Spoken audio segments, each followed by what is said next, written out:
Odyssey Women. It's so nice to be here with you virtually.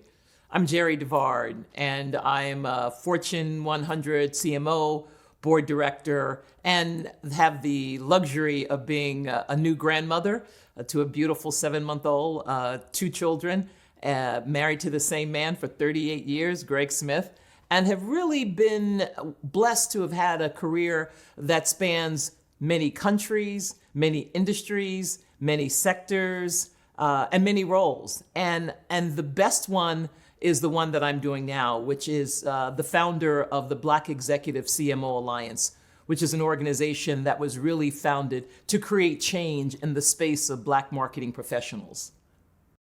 The one thing I did to enhance my career that put me on the path to the C-suite was really knowing what I was good at.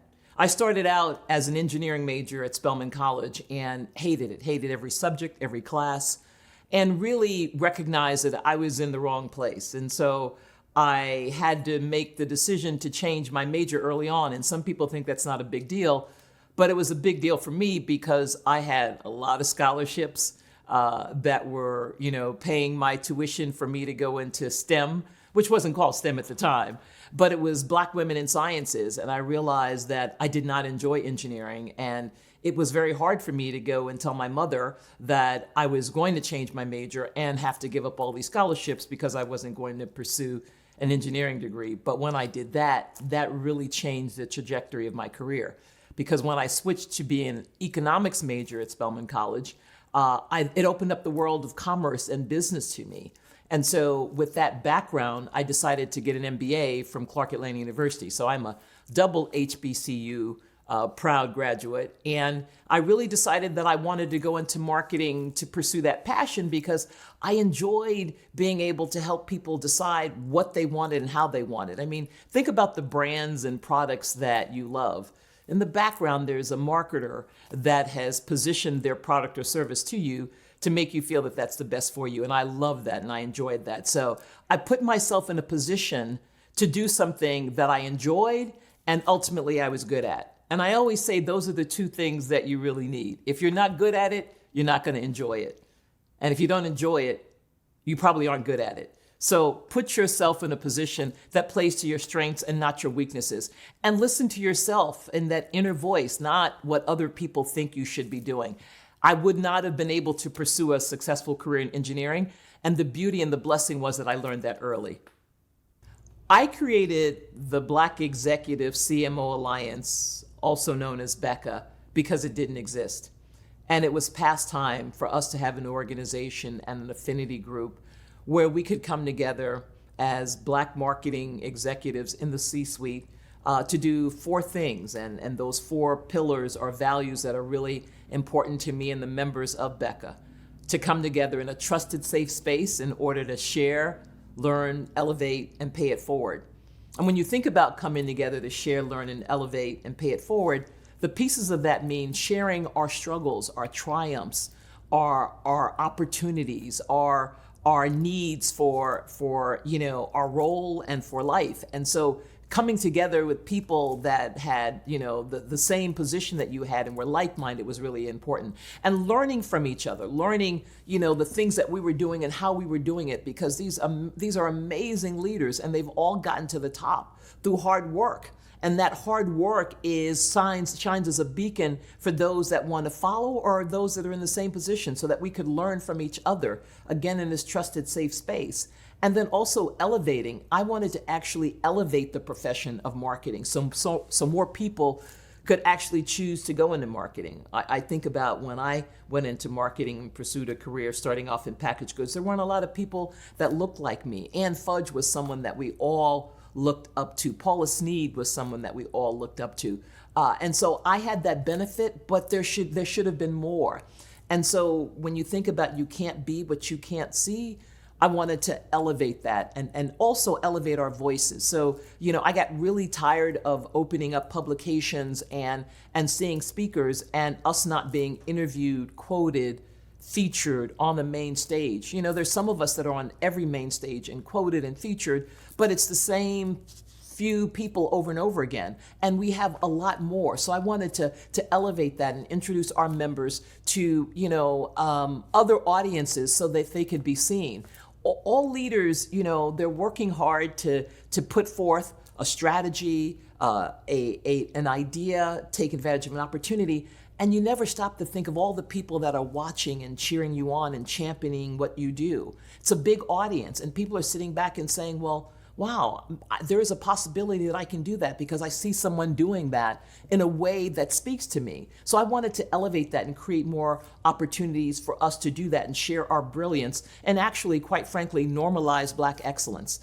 People always talk about it being, a supply problem. Oh, we can't find them. They're not out there. No, it's demand. It's creating the opportunity. You're not looking hard enough. You're being lazy. And you're going to the same people asking the same questions. So I wanted to open up the aperture on that and bust that myth. And then also paying it forward was the most critical. And when you ask the founding members of the Black Executive CMO Alliance why they joined, to a person, they would say they wanted to pay it forward. They wanted to help in building a pipeline for Black marketing professionals that would come up, behind them, send the elevator back down and fill it up with people that arrive smarter and more confident and knowing that they have inside of them what it takes to be successful. Because we do think sometimes like, well, I'm an imposter, I shouldn't be here, or I don't have what it takes, or I'm going to be judged more harshly. Yeah, you're going to be judged more harshly, but guess what? You have been your whole life and you can do it. So I wanted to shed light on that and create opportunity for the current and next generation of Black marketing leaders. And in doing so, we would be able to share that playbook, the landmines, all the mistakes that I've made in my career and others have made in their career, and openly share that because we really don't have anything to prove, but we do want to make it better for those that come behind us because that's what it's all about. And some people see it as an obligation.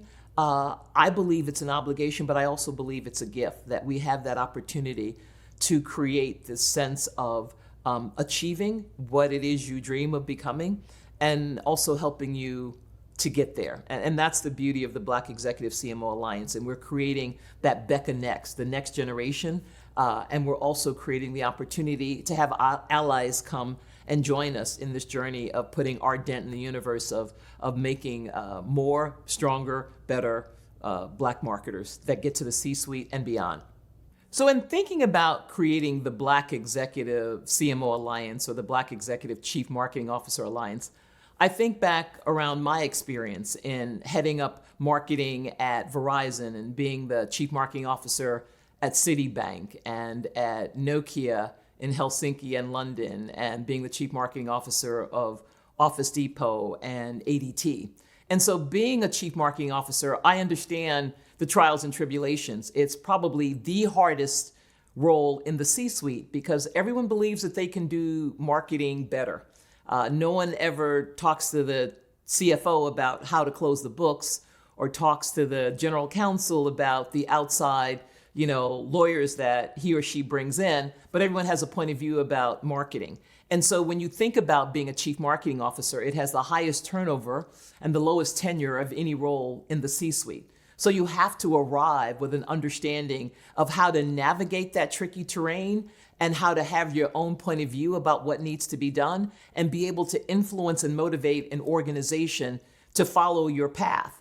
And many CMOs sit on billions of dollars of responsibility and budget and directing the organization's resources on how to best spend that. So when I think about all of the challenges that comes before a chief marketing officer, and I have done this journey as a Black woman, I understand that there is a need for those voices that are not just solo genius, but collective brilliance around the challenges that we face, and that the multiplication of those experience and those efforts of being a chief marketing officer and being a Black chief marketing officer is the magic that creates the lessons that we can share.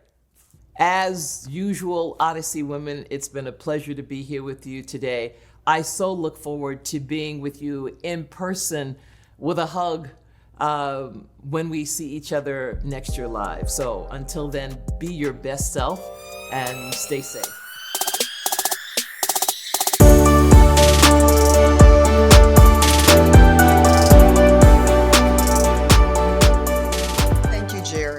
And I hope if you are listening in today that you have your pad and your pen out and you're taking notes.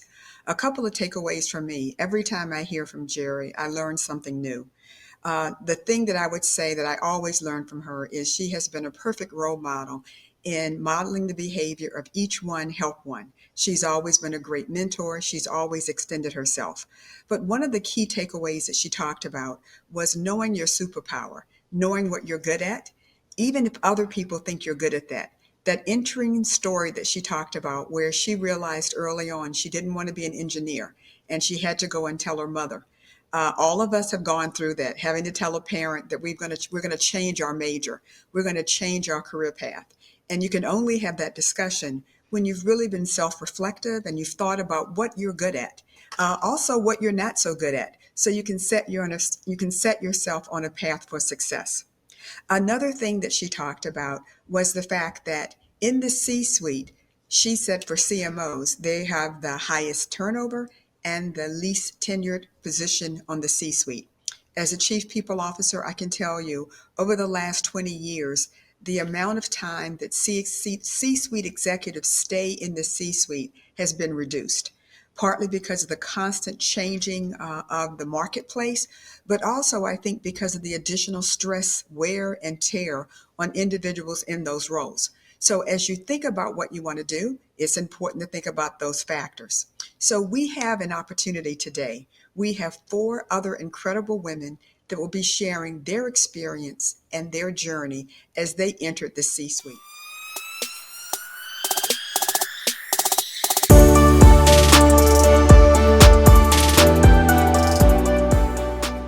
Michelle G. I am the CEO of Ebony and Jet, and y'all, it's been a journey to get here, and a lot of us don't have an opportunity to do that. But I hope my words today, I hope Ms. Devard's life and her path inspire you to be everything that you were born to be.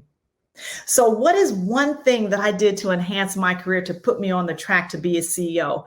Most of y'all know I'm a little girl from Oakland, California. I grew up there, and my dad was such an inspiration to me. And let me just tell you a quick story. So I'm 12 years old. My dad would come in every weekend and wake me up and make me work in his community-based restaurant. And at the time, I did not realize what he was instilling in me, the example he was setting for me to put me on a path to be here. And let me tell you what he taught me. Every single person that walked in that door that he had met at least once, he would know their name. He would know their children. He would know what they wanted to order. He taught me, and I use this today as a CEO, to pay attention to detail, to have empathy, to treat people with respect, no matter what their title is. No matter what their title is. Tell you, my dad, he had a lot of self-awareness. He paid attention to everything around him. And I too now make sure that I treat everyone with respect, that I greet people with their name, that I know their birthdays, right? It's those little things that made me a really strong sales executive and then launched me to become where I am today. So I want to thank my dad for teaching me manners, for teaching me empathy, for teaching me self-awareness, for teaching me respect, regardless of someone's title. And I carry those traits with me as I sit as the CEO of Ebony and Jet, this iconic brand that I wake up every morning. It's an honor for me to say those words. Listen, I've had some personal issues on my journey, right? I think I've told everybody, I've written about it.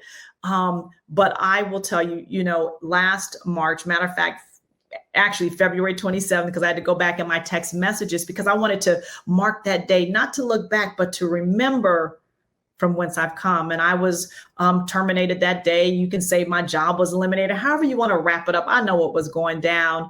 And I really didn't love my job. I didn't love where I was. I didn't love my station in life. I felt like I worked really hard. I wasn't treated the way that I felt like I should be treated as an executive. Y'all know what I'm talking about. How many times do we sit in a room and we're not given the respect? We're not seen. We're overlooked. We say something and then someone else says something and it's a great idea. Trust me, there was so much pressure put on me after that firing. And I want to share something with you today. The first thing that I thought about when I heard those words that my job was going to be eliminated was, what were people going to think about me? Not about, am I going to be able to take care of my family or this or that? How sick was I in this rat race that I'm worried about what people are going to think about me? People I don't even know, people that don't even care about me. Man, let me tell you something. God will reset your life. He will put you down and sit you down and make you reflect on your situation. I did exactly that because I didn't have a choice, because 10 days later, guess what? I got COVID. So I'm sitting at home, I'm reflecting over my life. I reconnected myself to my prayer call, the Mississippi prayer call. And I'm going to tell you something, that reconnection, it grounded me to really think about what I wanted to do. And during that time between then and me having this opportunity of a lifetime to be, a minority owner and the CEO of Ebony and Jet, I went on this journey to reflect at myself, to get my mind right, to write my affirmations back down, to get up every morning. I still do to this day, to get on my prayer call and thank God for all the things that he had planned for me that I couldn't even see, And so what I'll tell you is that if you are on this journey to becoming a CEO, you can't worry about what people think. You can't live your life for other people. You can't get up every day thinking that, no, this has to be about you and your journey, walking in your destiny and getting your reserved seat in that theater that only has your name in it. So then I go through this whole path. I meet the Bridgemans, we're talking. And then guess what? On John Johnson's birthday, the founder of Ebony and Jet, on his birthday, I was announced the CEO. There is divine order in my path and on my walk. And we're going to talk about that, right? So we go from there. And then and as I think about all of these things that happen and going through all of the things and working, starting in the industry at the Weather Channel, and then going to A&N History, and then CNN, spending 6 years there, and spending 12 years with 3 companies with the same exact job title. Y'all, I never thought that I would be in a position I am today to say that I'd be a CEO of a company that's in corporate America, not my own, because listen, a lot of Black women start their own companies. That's what we do. We make it happen, right? But to be in corporate America with that title. And so if I could think about what I wanted to share with you, it's this. There were a lot of tables that I sat at, and I was overlooked and I was ignored. People took my ideas. They didn't give me the credit. They didn't want to give me the shine. They want to stand on me. I had to check my culture at the door. So I'll tell you this, when those things happen and you're not getting to where you want to be, you go outside the walls of corporate America and get the experience that you're supposed to get. That's why I wrote the books that I wrote. That's why I, wanted to be on a speaking circuit so that people can see me. You see, corporate America is not going to hold me down, and nor can it hold you down. Sometimes you got to go out and get what you need. And that's by serving on a board or giving to your community or building your own business and having your own brand outside of those walls so that people can see you for the contribution you make when others don't want to give it to you. I hope that my words resonate with you. I hope that you understand the E in my CEO means Chief Entrepreneurial Officer, because I've been an entrepreneur everywhere I've gone. And that's really important to me. And now I know my mission statement as well as I know the company that I work for. And I want you to do the same thing too.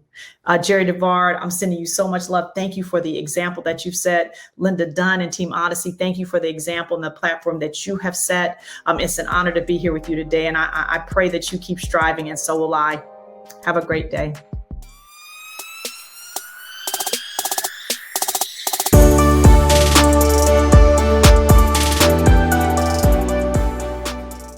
Hello, Odyssey ladies. It's great to be with you. It's been too long since we've been together. My name is AC Eggleston Bracey. I'm the Chief Operating Officer for the beauty and personal care business at Unilever in North America. And who I am. I'm a mother of 2 beautiful children, Anura 15, Benoit 11. I live in New York City. I've been working in marketing, general management, and consumer packaged goods for almost 30 years. 20 years of that time, it's been in the beauty industry. So while I'm working for Unilever now, where I've been for the past 3 years, before that was a president at Coty, and I retired from Procter & Gamble after 25 years. I'm from Chicago originally, still Chicago girl, city girl in my heart and soul, but loving New York. So I'd say the one thing I did that enhanced my career and put me on the right track to have an executive office is to say yes. I was offered opportunities, some of which I was not interested in, and my instinct was to say no. Either the location wasn't right for me, I was a little afraid, I wasn't confident that I'd be able to take the next level of job, and just moving all that aside, saying yes. Examples of that were moving out of marketing and into general management, required me moving from a city that I loved outside of DC, going to Cincinnati. It was a big promotion, and I wasn't sure I wanted to do a job outside of marketing. I said yes, and that created a platform for business and executive leadership. The second example of saying yes is when I moved to Switzerland. I moved to Switzerland when I was expecting my youngest child. And I thought, how am I going to do that? Move to a country where I don't speak the language, have a baby, and lead a global business. And so my instinct was, no, I can't do that right now. I can't manage all that. And I put all that aside and I said, yes. 8 years living in Switzerland gave me an incredible foundation and international business experience that has actually set me up to do even more. So saying yes, despite my fears and concerns, have made a huge difference in providing new opportunities for me as an executive leader. When I think about what roadblocks or obstacles I faced, it is just multitasking, being a mother, being a wife, being a community leader, and a business leader. When I was living in Switzerland, I probably traveled 75% of the time. And I had, less than a 1-year-old, and I had, 4 or 5-year-olds at home. So juggling all of that and then being in the market and making sure I could do my job well, I had to overcome that. And, I've talked to Odyssey ladies about this over the years. The thing I did to help overcome that was get help and support, to realize I am not Superwoman. That cape needed to be shed and I needed help. So in that, I got assistance in the home to help manage through all of that, but also would make sure my weekends that I was really connected with the children, that helped fill me up and fuel me, but also gave me the space to do the work that I was committed to doing during the week. So just recognizing that I couldn't do it all and making some choices so that I could maintain the priorities, be the mother that I love being, but also the business leader that was important to deliver the results and build my team, which is critical as an executive leader, of course. As you think about building a strong resume with experiences honed in, the first thing I would say is make sure you like what you're doing. Because if you like what you're doing, you can do more and more of that and develop expertise. So that's what I tried to do. So I started in consumer packaged goods.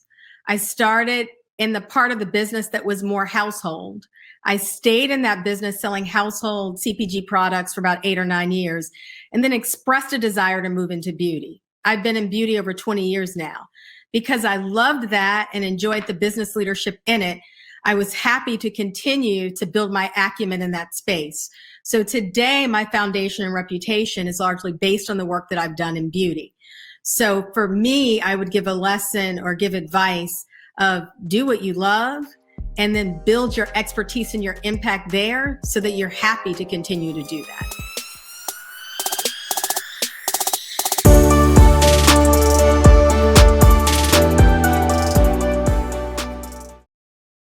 I am the Chief Reputation Officer at Amway Corporation.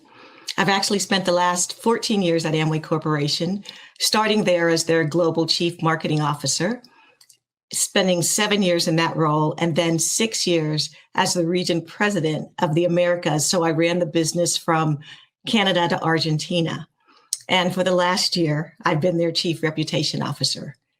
My career has spanned many amazing companies, including General Mills, Procter & Gamble, Coca-Cola, L'Oreal, to name a few. The one thing that I would say that I did to put my career on the right track for the C-suite began very early in my career. I got a mentor very early on. As a matter of fact, when I was finishing business school, I was recruited by the person I would call the mentor of all mentors, Ann Fudge. And she said to me, I will teach you everything you need to know to be successful in your career and in life. And all I ask in return is that you teach someone else. And so having a mentor through every step of my career, the ones who could tell me when I was doing great and the one that could tell me, no, you really do need to improve on this, was instrumental through my entire career. Selecting a mentor sometimes happens to you, and sometimes you have to go after it yourself. What I would recommend is pay attention to the people around you and figure out what you admire in someone and what you'd like to learn from them. And then when you want to approach them, make sure that you understand exactly what you need from them and also what you're going to bring to the party as well. Because mentoring ends up working both ways. And believe me, being both a mentor and a mentee in the past, I learn as much from my mentee as I do when I'm mentoring.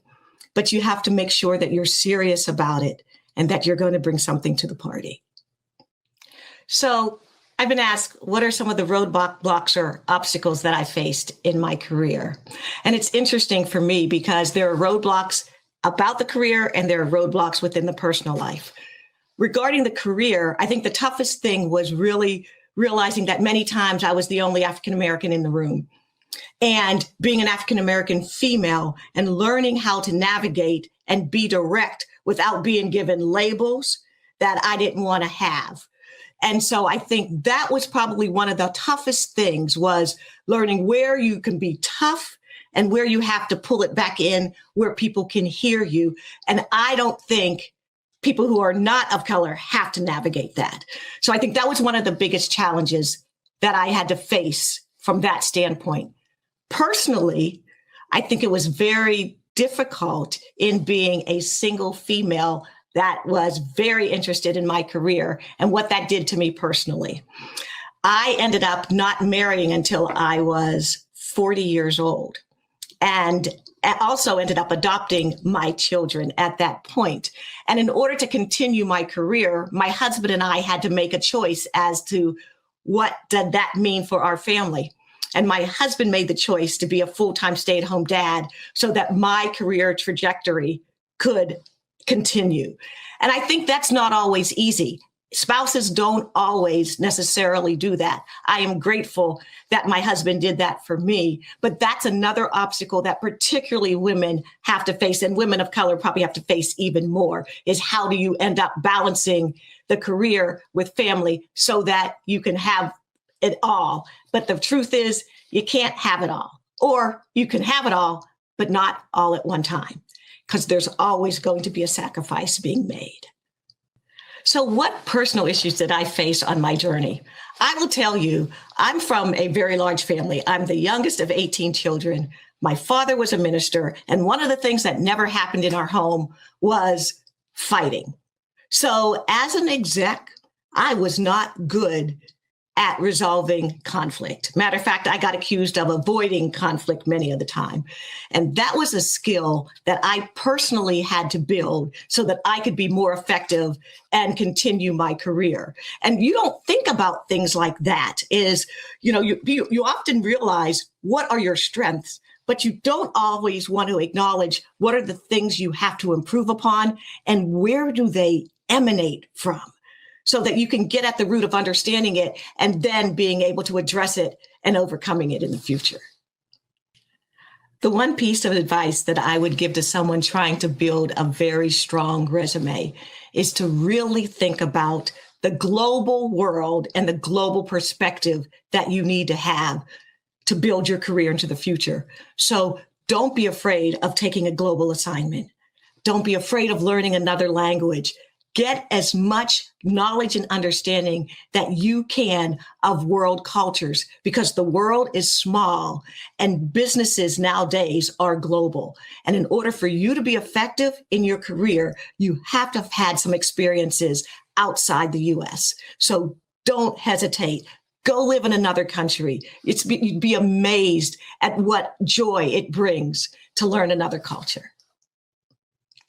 So when Jerry called me about Becca and started talking about the vision of putting Black CMOs together and helping them help each other so that we can further this pipeline of marketing execs, it brought back memories of when I was starting my marketing career and trying to build my career and going into the C-suite and meeting Jerry and other CMOs, very few of us around in that marketing area, and realizing that what we wished we had was that room where we could go to and share stories and share experiences of how this goes on. I remember running into Jerry at conferences or talking to Jerry and saying, girl, do you realize this happened? How did you navigate that? And we would share with each other how to go through it. But we were few and far between back then. And that's why I'm so happy that Jerry had the vision to start Becca, because what we can now do to help all the other marketers that are coming through, and there's so many more of them, but there's still not enough. And we have to make sure that there is the C-suite and there's the pipeline to the C-suite, and whatever we can do to enable that to happen. I'm sure Jerry's going to do it. I'm going to do it. And a whole bunch of other of us will do it as well. Now, I know there's going to be a session later about being on boards, so I want to just share a little bit of my experiences. I am currently on 2 boards. I'm on the board of BIC, which is the French razor and pen company, and the board of Herman Miller, the furniture company. Hello, Odyssey women, my sisters. Boy, do I miss you. I've been a part of Odyssey for over 20 years, and I would look forward to that sisterhood that we would have every year when we got together, and then the hooting and the hollering and the screaming and the hugging and all of that, and running into all of my sister friends.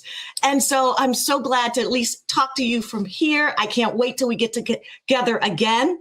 I am excited to announce that as of June 1st of 2021, I'm retiring after a nearly 40-year career in marketing, and I can't wait to use it to enable me to spend time with a lot of you in different circumstances. So Linda, bring Odyssey back in person as soon as we can, because I need to give some hugs and I need to catch up with my sisters.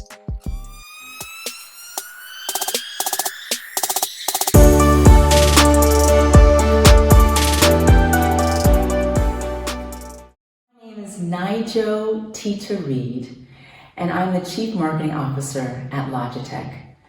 It is such a pleasure to be here with all of you amazing women from around the world.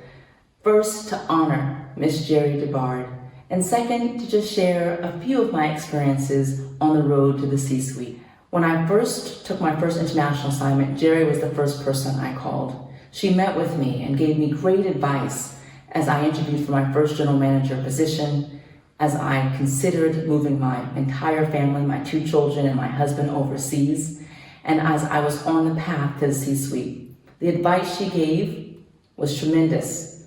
Following it allowed me to fulfill my career ambitions. And today I have the honor to have a job that I love, but most importantly, to be able to pay forward the advice that she gave me. And so for Jerry, thank you for always being there, for always being authentic, and for always giving back. I'd also like to take the time to answer some of the questions that Odyssey has asked. But before I do that, I want to say thank you to Linda and the entire Odyssey crew. I was very fortunate to be invited to Odyssey relatively young in my career, and to be surrounded by such amazing and distinguished ladies who poured their love into me, who gave me advice, and let me know what was possible. Because as they say, if you can't see it, you can't be it. And Odyssey has always allowed us to see what's possible. So today, as I mentioned, I am the Global Chief Marketing Officer at Logitech, but I live in Switzerland with my husband from Brooklyn and my 2 children, and I've lived overseas for about 8 years. There have been many experiences that I've had in my career that allowed me to make it to the C-suite, but I will give one that I think is probably most defining. Many years ago, when I was at Procter & Gamble, where I spent 19 years of my career, I took the path less traveled. The path that you would typically take would be to continue to manage one of the billion-dollar brands in the company. But there was an opportunity to help lead multicultural marketing. And I really felt like, to whom much is given, much is expected. And it was a great opportunity for me to be able to give back and to work to not just build share, but to make sure that the enormous advocacy, advertising, and power that I had working for such a distinguished company could improve the lives of people who looked like me, people who were underserved. And I took the time to think about how best to do that. Recognizing that we were the largest spending of beauty in the world, I was able to found and establish a brand that hopefully many of you know today called My Black is Beautiful. It was a defining moment in my career, a moment where there were so many obstacles to doing that. It was way before Black Lives Matter. It was a time when you really had to advocate for why we mattered at all, why spend the advertising at all, and why taking the opportunity to redefine beauty from European beauty to more inclusive was not just the right thing to do, but it was good for business. Thankfully, with many of the ladies actually from Odyssey who advised, supported, and counseled me along the way, I was able to found My Black is Beautiful, and I did it with an outstanding team. That experience really allowed me to sit and stand in my own authentic power, to make sure that I never was apologetic of being who I was as a leader. And today, that has propelled me as one of the characteristics and attributes that I use to lead, to be an inclusive leader, and has helped me achieve my goal of being in the C-suite. There are so many obstacles on the road to C-suite, but I would advise you all to stand in your value, to be authentic, to use your voice, to work for an organization or to found an organization that you have believed has the same values as you, and where you believe you can not just serve yourself, but serve the world. Today, I'm honored to be with a company where I do feel like I am in an environment that I don't have to work to prove that I belong, but I can work to be able to make a difference. And I do wish that for all of you. May you enjoy the amazing network of Odyssey. May you feel the love and support and the sisterhood that it provides you. And may it give you strength and be food for your soul as you go out and change the world. Thank you so much for this time. I'm grateful. Have a great day.